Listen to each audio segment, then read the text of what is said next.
Hello दोस्तों, स्वागत है आपका आपके अपने चैनल द नेक्स्ट लेवल में। आज हम आपके लिए लेकर आए हैं 50 जीके और जीएस के मोस्ट इंपोर्टेंट प्रश्न, जो कि बहुत ही अच्छे लेवल के हैं। ऐसे लेवल के ही प्रश्न जो है एग्जाम में पूछे जाएंगे। आप देखिएगा तो आप लोगों को समझ में आ जाएगा। उससे पहले दोस्तों, अगर अभी तक अपने चैनल को सब्सक्राइब नहीं किया है, चैनल को सब्सक्राइब कर लें, क्योंकि एनटीपीसी के लिए और आज तो ग्रुप डी की भी वैकेंसी दे दी है 1 लाख।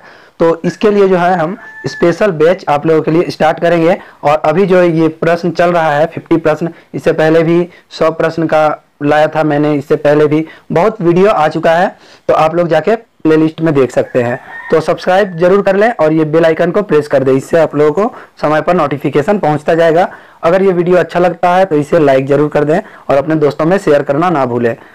और एक खुशखबरी है आप लोगों के लिए कि आप देख सकते हैं यहाँ कि join Indian largest learning platform, जो कि अनअकैडमी है। अनअकैडमी का प्लस कोर्स जो कि आप खरीद सकते हैं और इसमें अच्छे अच्छे फैकल्टी आप लोगों को मिलेंगे पढ़ाने के लिए। आप लोग किसी भी प्रकार का कोर्स आप ले सकते हैं। आप यहाँ पर देख सकते हैं अच्छे अच्छे कोर्स है। और नीचे मैं आप लोगों को बता देता हूँ, थोड़ा सा इसे भी देख लीजिए कि अगर हमारे द्वारा आप जाते हैं द नेक्स्ट लेवल की ओर से, तो आप लोगों को डिस्काउंट मिलेगा। देखिए यहाँ 1000 टोटल रुपया है, और आप लोग अगर खरीदते हैं हमारे लिंक के द्वारा तो आप लोगों को 900 यानी कि 10% का आप लोगों को डिस्काउंट दिया जाएगा। तो अगर आप लोगों को और भी अच्छी तरीके से पढ़नी है, किसी और चीज़ की तैयारी कर रहे हैं, तो आप इसमें जा सकते हैं। अनअकैडमी प्लस कोर्स है ये, ठीक है। तो आइए दोस्तों अब देख लेते हैं। तो पहला प्रश्न है, लोकसभा का अध्यक्ष अपना त्यागपत्र सौंपता है। लोकसभा अध्यक्ष जो है अपना त्यागपत्र किसे सौंपता है? ABCD अगर पता है तो कमेंट करें दोस्तों, क्या होगा सही आंसर इसका। ABCD में जल्दी जल्दी कमेंट करें, पता है तो क्या होगा। तो इसका सही आंसर हो जाएगा C नंबर, यानी कि उपाध्यक्ष को। और एक बात, लोकसभा अध्यक्ष को जो है कोई शपथ नहीं दिलाता है, ये बात भी याद रखिए। क्वेश्चन पूछता है, लोकसभा को शपथ नहीं दिलाया जाता है और ये अपना त्यागपत्र किसे सौंपता है, तो ये उपाध्यक्ष को अपना त्यागपत्र सौंपते हैं। नेक्स्ट क्वेश्चन देख लीजिए कि लोकसभा चुनाव को कोई प्रत्यक्ष अपनी जमानत खो देता है यदि उसे प्राप्त ना हो सके। चुनाव में उसे कितने मत प्राप्त ना हो सके तो अपने जो है वो अधिकार खो देता है। बताइए आप ABCD में क्या होगा सही आंसर इसका, क्या हो जाएगा दोस्तों सही आंसर। आप लोग कमेंट करें अगर पता है तो। इसका सही आंसर हो जाएगा डी नंबर। वैध मतों का 1/6 भाग जो है प्रत्याशी को प्राप्त करना बहुत जरूरी है। नेक्स्ट क्वेश्चन देख लेते हैं कि लोकसभा का कोरम कुल सदस्य संख्या का कितना होता है। कोरम जो है कितना होता है, कोरम यानी कि जो सभा में 1/10 सदस्य पहुंचना जरूरी है, उससे पहले कोई भी कार्यवाही नहीं शुरू की जाएगी। तो कोरम कितना होता है 1/10 याद रखिएगा। एग्जाम में बहुत बार पूछा गया है और आप लोगों के एग्जाम में भी बहुत बार पूछे जाने की संभावना है। और इसमें जो है आप लोग संविधान और साइंस के प्रश्न आप लोगों को ज़्यादा मिलेंगे, क्योंकि अभी रेलवे की एग्जाम हुई है तो उसमें साइंस का और संविधान इससे रिलेटेड प्रश्न जो है अधिक पूछा गया है। तो उसी को देखते हुए हमने ये प्रश्न बनाया है, आप लोग देखते जाइए। अगर पता है तो कमेंट भी करते जाइए दोस्तों। नेक्स्ट है कि लोकसभा के लिए चुनाव में निर्वाचित होने के लिए किसी व्यक्ति की न्यूनतम आयु कितनी होनी चाहिए। लोकसभा के चुनाव के लिए न्यूनतम आयु कितनी होनी चाहिए, आयु भी पता होनी चाहिए। काफ़ी इजी क्वेश्चन है, पता होगा तो आप लोग कमेंट करें जल्दी जल्दी। इसका सही आंसर हो जाएगा C नंबर। लोकसभा में चुनाव के लिए 25 वर्ष, राज्यसभा में 30 वर्ष, विधान परिषद में 30 वर्ष, ठीक है, विधान परिषद, और विधानसभा में 25 वर्ष। ये याद रखिए, एग्जाम में दे सकता है और देता भी है। प्रधानमंत्री के लिए उम्र कितनी होनी चाहिए 25 वर्ष, और मुख्यमंत्री के लिए भी 25 वर्ष। ये सब बातें याद रखिए। राज्यपाल, राष्ट्रपति और उपराष्ट्रपति, इनके लिए उम्र सीमा होनी चाहिए 35 वर्ष। 35 वर्ष कम से कम होनी चाहिए। अब देख लेते हैं नेक्स्ट प्रश्न है संघ और राज्यों के लिए लोक सेवा आयोग किस अनुच्छेद से संबंधित है। लोक सेवा आयोग आपको बताना है कि लोक सेवा आयोग किस अनुच्छेद से संबंधित है। ABCD आप कमेंट करें दोस्तों, अगर पता है तो क्या हो जाएगा सही आंसर इसका। ABCD में आप जल्दी से कमेंट करें। लोकसभा अध्यक्ष, यहाँ लोक और राज्य के लिए लोक सेवा आयोग, बताइए। UPSC की बात हो रही है यहाँ, तो तो क्या हो जाएगा इसका सही आंसर? इसका सही आंसर हो जाएगा ए नंबर। याद रखिए ये अच्छे लेवल के प्रश्न है दोस्तों, आप लोगों के एग्जाम में बहुत ही ज़्यादा बार पूछ सकता है ये, ठीक है। तो अच्छे से आप याद रखिए इसे। क्या हो जाएगा? तो इसका सही आंसर हो जाएगा ए नंबर। अब मैंने बताया ही था आपको 315 315। नेक्स्ट क्वेश्चन है, और इसकी नियुक्ति जो है राष्ट्रपति के द्वारा की जाती है। नेक्स्ट प्रश्न है कि राष्ट्रीय विकास परिषद के अध्यक्ष कौन होते हैं? राष्ट्रीय विकास परिषद के अध्यक्ष कौन होते हैं? ए बी सी डी में आप बताइए जल्दी से, क्या होगा सही आंसर इसका? इसका सही आंसर क्या हो जाएगा? सही आंसर हो जाएगा ए नंबर, यानी कि प्रधानमंत्री। प्रधानमंत्री अध्यक्ष होते हैं राष्ट्रीय विकास परिषद के। नेक्स्ट है, मुख्यमंत्री की नियुक्ति किसके द्वारा की जाती है? मुख्यमंत्री की नियुक्ति किसके द्वारा की जाती है? अनुच्छेद 163, ये भी याद रखिए, अनुच्छेद भी याद रखिए 163। तो मुख्यमंत्री की नियुक्ति किसके द्वारा की जाती है? राज्यपाल के द्वारा। राज्यपाल के द्वारा नियुक्ति की जाती है। नेक्स्ट देख लेते हैं। नेक्स्ट है कि प्रधानमंत्री की सलाह के लिए एक मंत्री परिषद का गठन किस अनुच्छेद के तहत किया जाता है? वेरी वेरी इंपॉर्टेंट प्रश्न है, जल्दी से बताइए। नए नए प्रश्न आप लोगों को देखने मिलेंगे दोस्तों, तो बताइए क्या होगा सही आंसर इसका? प्रधानमंत्री की सलाह के लिए एक मंत्री परिषद का गठन किस अनुच्छेद में है? ए बी सी डी में आप जल्दी से कमेंट करें, क्या होगा? तो बी नंबर सही आंसर हो जाएगा इसका 75, अनुच्छेद 75। नेक्स्ट क्वेश्चन है कि सब्जियां खराब होती हैं क्योंकि इसकी मात्रा अधिक होती है। किसकी मात्रा अधिक हो जाने से सब्जियां खराब हो जाती है?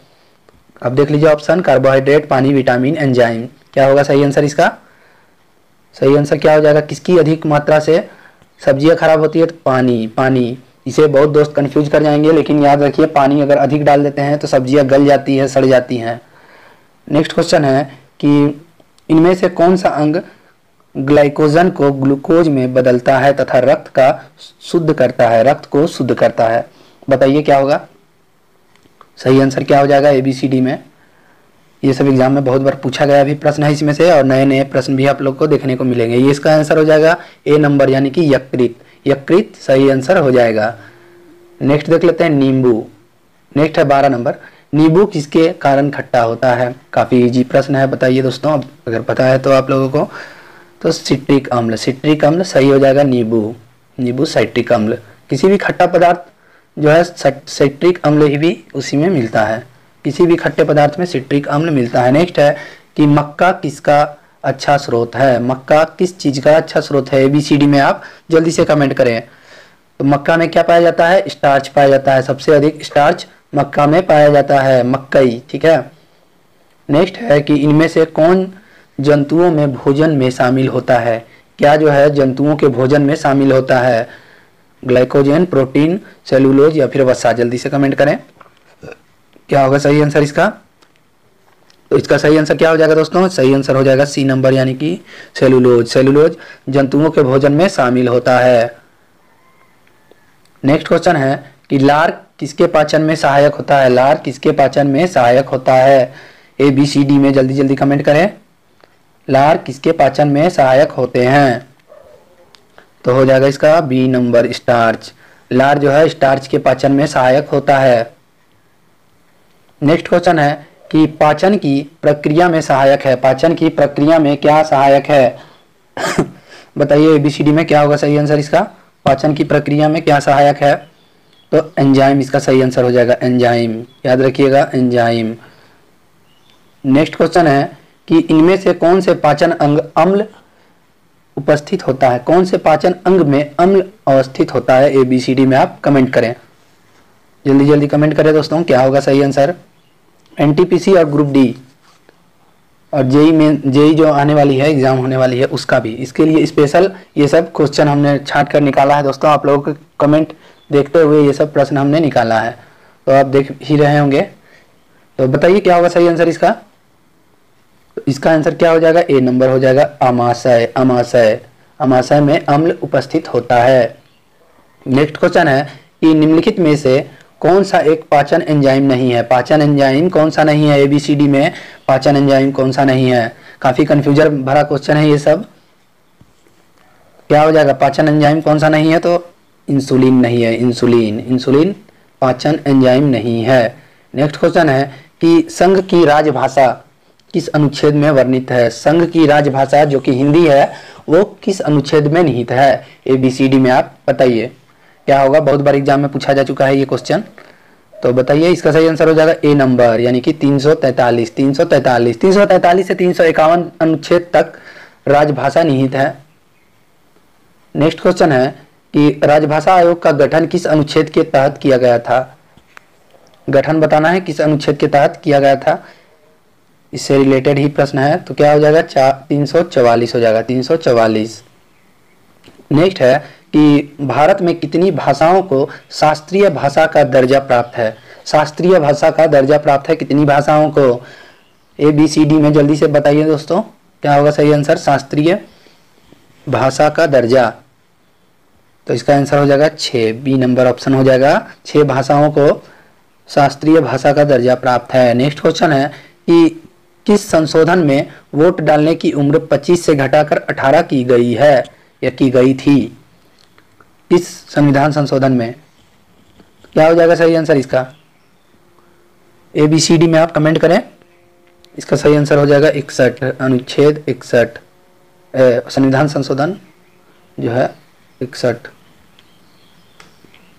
नेक्स्ट क्वेश्चन है कि अनुच्छेद 324 डैश से संबंधित है। 324 किससे संबंधित है? ABCD में आप बताइए जल्दी से। 23 लिख के ABCD जो भी है लिखिए। अनुच्छेद 324 किससे संबंधित है? 324 तो ये निर्वाचन आयोग से संबंधित है। निर्वाचन आयोग काफी इंपॉर्टेंट है, याद रखिएगा निर्वाचन आयोग। नेक्स्ट है निर्वाचन आयोग और चुनाव आयोग एक ही बात है, अभी चुनाव होने वाली भी है तो अनुच्छेद जरूर याद रखिए, एग्जाम में पूछ सकता है। नेक्स्ट है कि खाली सीट पर उपचुनाव कितने दिनों के अंदर होना चाहिए? कोई सीट अगर खाली है तो उस पर चुनाव कितने वर्ष में होनी चाहिए, कितने वर्ष बाद? तो क्या हो जाएगा इसका सही आंसर? इसका सही आंसर हो जाएगा 6 माह, 6 मंथ। ठीक है, 6 मंथ हो जाएगा। नेक्स्ट क्वेश्चन है कि पायसीकरण है, पायसीकरण क्या है? पायसीकरण क्या है? ऑप्शन देखिए आप और कमेंट करें क्या हो जाएगा पायसीकरण। क्या हो जाएगा पायसीकरण? पायसीकरण हो जाएगा वसा को छोटे अणुओं में टूटना। वसा का छोटे अणुओं में टूटना हो जाएगा पायसीकरण। बहुत से दोस्त कहते हैं कि सर लाइव आकर पढ़ाइए, सर लाइव आकर पढ़ाइए।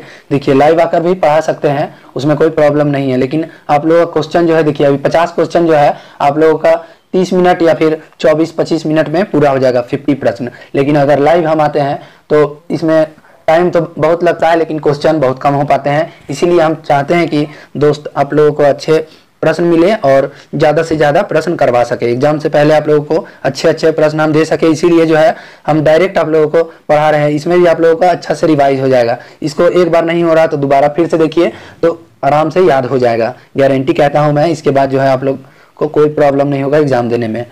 देखिए बताइए प्रोटीन का पाचन किसके द्वारा होता है? प्रोटीन के पाचन किसके द्वारा होता है? ABCD में आप जल्दी से कमेंट करें दोस्तों। क्या हो जाएगा? ए नंबर, प्रोटीएज। प्रोटीएज, इसमें भी काफी कंफ्यूजन भरा क्वेश्चन है लेकिन आप याद रखिएगा ए नंबर ऑप्शन सही है आपका, बिल्कुल सही है, इसमें कोई कंफ्यूजन नहीं रखिए। ठीक है। नेक्स्ट है कि पाचन अंगों में से किसमें एसिड होता है? किसमें एसिड होता है पाचन अंगों में से? ABCD में आप बताइए एसिड किसमें होता है? तो अभी मैंने बताया ही था, उधर अम्ल लिखा हुआ था, यहाँ इंग्लिश में लिखा हुआ है एसिड, तो अमाशय में पाया जाता है, अमाशय में। नेक्स्ट है कि अमाशय में कौन सा एंजाइम प्रोटीन का पाचन करता है? प्रोटीन का पाचन कौन सा एंजाइम करता है? ABCD में आप जल्दी से कमेंट करें दोस्तों। अमाशय में कौन सा एंजाइम प्रोटीन का पाचन करता है? तो क्या हो जाएगा?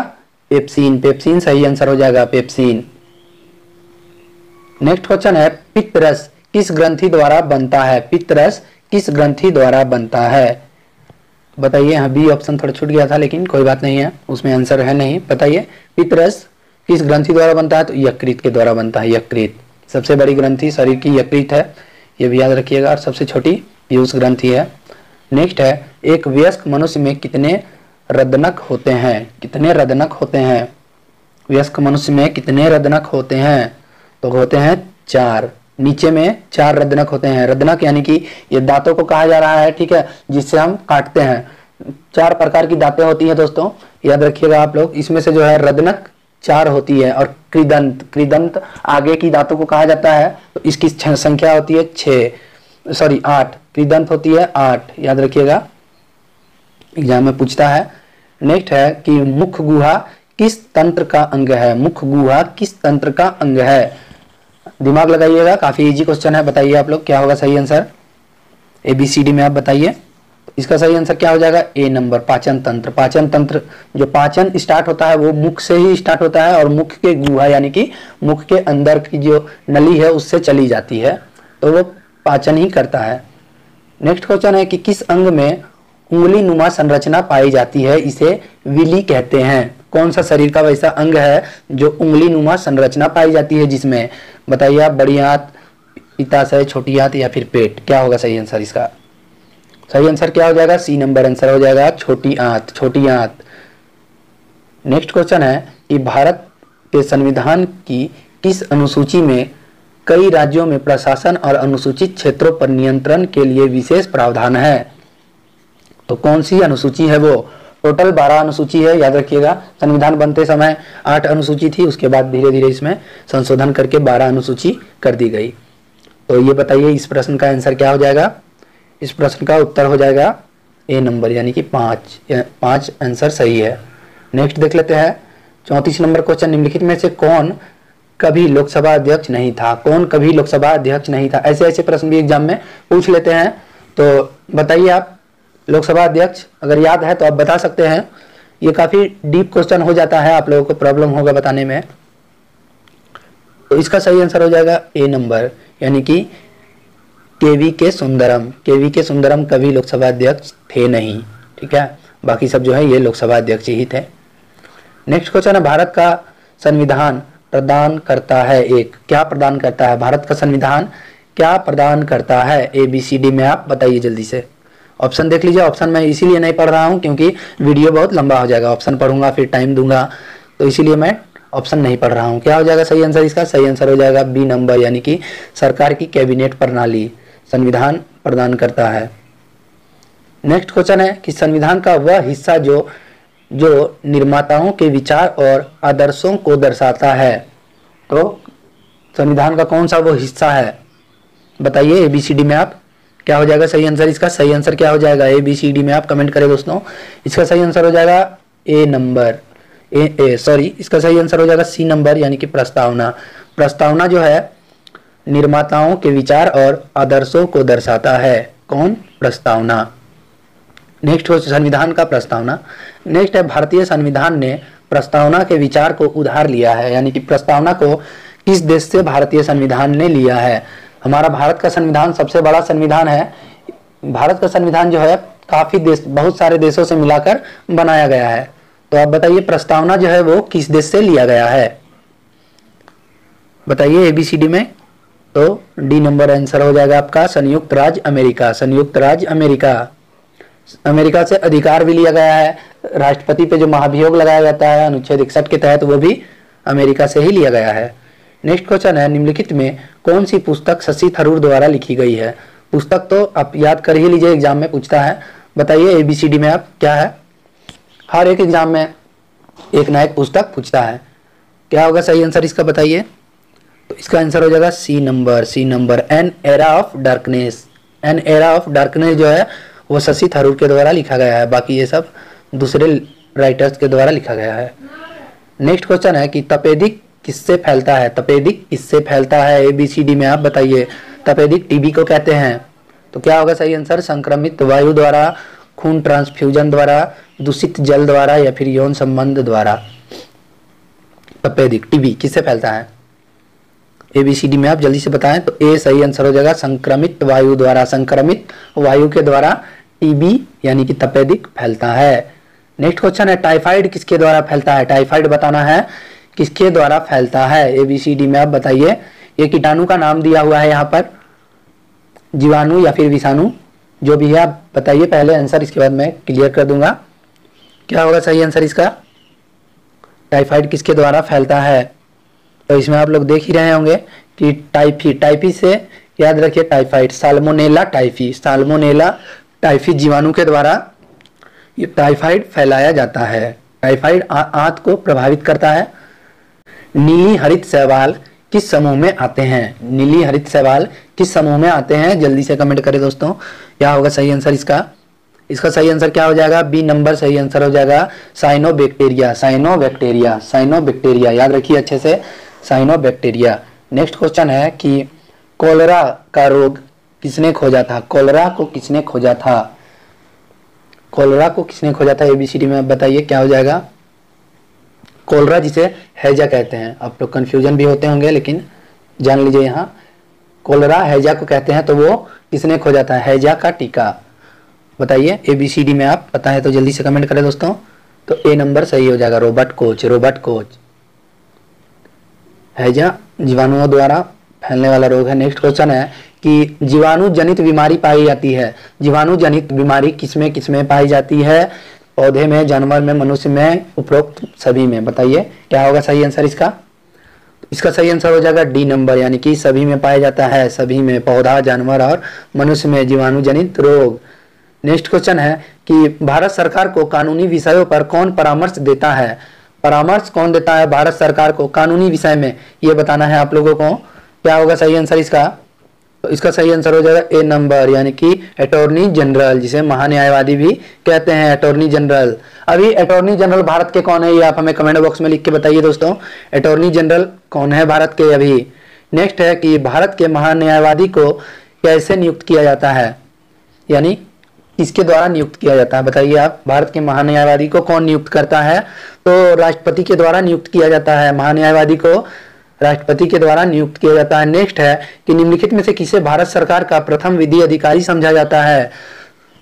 तो ये सब प्रश्न जो मैं बता रहा हूँ बहुत बार रिपीट भी हुआ है इसमें से प्रश्न, लेकिन कंफ्यूजन होती है। तो क्या हो जाएगा इसका सही आंसर? इसका सही आंसर हो जाएगा सी नंबर, महान्यायवादी भारत सरकार का विधि अधिकारी होता है। नेक्स्ट है कि एक गैर सदस्य के रूप में संसद के किसी भी सदन की कार्यवाही में भाग ले सकता है कौन? सदस्य ना रहते हुए भी उच्च सदन, यानी कि राज्यसभा, लोकसभा, विधानसभा या फिर विधान परिषद, किसी भी सदन का ये जो है राज्यसभा और लोकसभा, राज्यसभा और लोकसभा में जो है कार्यवाही में भाग ले सकता है। बताइए क्या हो जाएगा? विधानसभा और विधान परिषद नहीं होगा दोस्तों, उसके बारे में बता दूंगा, पहले ये बताइए आप लोग क्या होगा सही आंसर। तो वही महान्यायवादी होगा जो कि किसी भी सदन में उसके सदस्य ना होते हुए भी भाग ले सकता है। और विधानसभा और विधान परिषद, इसमें अटॉर्नी जनरल भाग ले सकते हैं। ठीक है, अटॉर्नी जनरल याद रखिएगा, advocate general, sorry advocate general दोस्तों। ठीक है, एडवोकेट जनरल याद रखिएगा, एडवोकेट जनरल जो विधानसभा और विधान परिषद में भाग ले सकते हैं, जो कि हर एक राज्य में होता है। नेक्स्ट क्वेश्चन है महान्यायवादी किस अनुच्छेद से संबंधित है? महान्यायवादी जो है वो किस अनुच्छेद से संबंधित है? महान्यायवादी की नियुक्ति भी कह सकते हैं, वो किस अनुच्छेद में निहित है? एबीसीडी में पता है तो कमेंट करें क्या होगा सही आंसर इसका। सही आंसर क्या हो जाएगा इसका? सही आंसर हो जाएगा अनुच्छेद 76, अनुच्छेद 76। और ये आप जो देख रहे हैं अनुच्छेद 72, इसका मैं बता देता हूँ। इससे पहले देखिए आप 74 तो मैं बता ही था अभी आपको, और 72 में जो है राष्ट्रपति के द्वारा किसी भी अपराधी का क्षमा को माफ किया जा सकता है या फिर कम किया जा सकता है, और फांसी में जो लगता हुआ उसे भी रोक सकता है, फांसी को भी रोक सकता है राष्ट्रपति अनुच्छेद 72 के तहत। नेक्स्ट क्वेश्चन है प्रधानमंत्री की नियुक्ति कौन करता है? प्रधानमंत्री की नियुक्ति कौन करता है? एबीसीडी में आप कमेंट करें, तो कमेंट करें क्या हो जाएगा इसका आंसर। इसका आंसर हो जाएगा बी नंबर, यानी कि राष्ट्रपति के द्वारा प्रधानमंत्री की नियुक्ति की जाती है। नेक्स्ट और आज का आखिरी प्रश्न है कि राष्ट्रीय विकास परिषद के अध्यक्ष होते हैं, राष्ट्रीय विकास परिषद के अध्यक्ष कौन होते हैं? क्या हो जाएगा? तो प्रधानमंत्री, ए नंबर सही आंसर हो जाएगा। यहाँ खत्म हो जाते हैं दोस्तों 50 इंपोर्टेंट प्रश्न, जो कि आपने देखा होगा कि अच्छे लेवल के प्रश्न थे ये। ऐसे प्रश्न जो एग्जाम में पूछे जाने की बहुत संभावना है, और ऐसे प्रश्न एग्जाम में पूछे भी गए हैं, तो आप लोग ध्यान से देखिएगा, तो आप लोग के एग्जाम में भी पूछे जाने की बहुत संभावना है, इसमें कोई दोहराया नहीं है। और देख लीजिए, अभी तक अगर चैनल को सब्सक्राइब नहीं किया दोस्तों, मैं बार बार कह रहा हूं, इससे जुड़ जाइए, आप लोगों को जरूर लाभ मिलेगा। अगर पीछे आपने वीडियो देखा होगा तो आप लोग समझ ही गए होंगे, और ये बेल आइकन भी प्रेस कर दीजिएगा, इससे हमारे द्वारा बनाया हुआ हर वीडियो का आप लोगों को नोटिफिकेशन पहुंचता जाएगा। अगर ये वीडियो अच्छा लगता है तो इसे लाइक करना ना भूलें, और अपने दोस्तों में शेयर जरूर कर दे दोस्तों, शेयर जरूर कर दे, क्योंकि वीडियो बनाने में बहुत ही मेहनत लगता है, आप लोग समझ सकते हैं। तो इसे शेयर कीजिएगा, ज़्यादा लोग देखेंगे तभी हमारे मेहनत को सफलता मिल सकती है। तो यहाँ तक के लिए इतना ही दोस्तों, मिलता हूँ अब नेक्स्ट वीडियो में, तब तक के लिए जय हिंद जय भारत।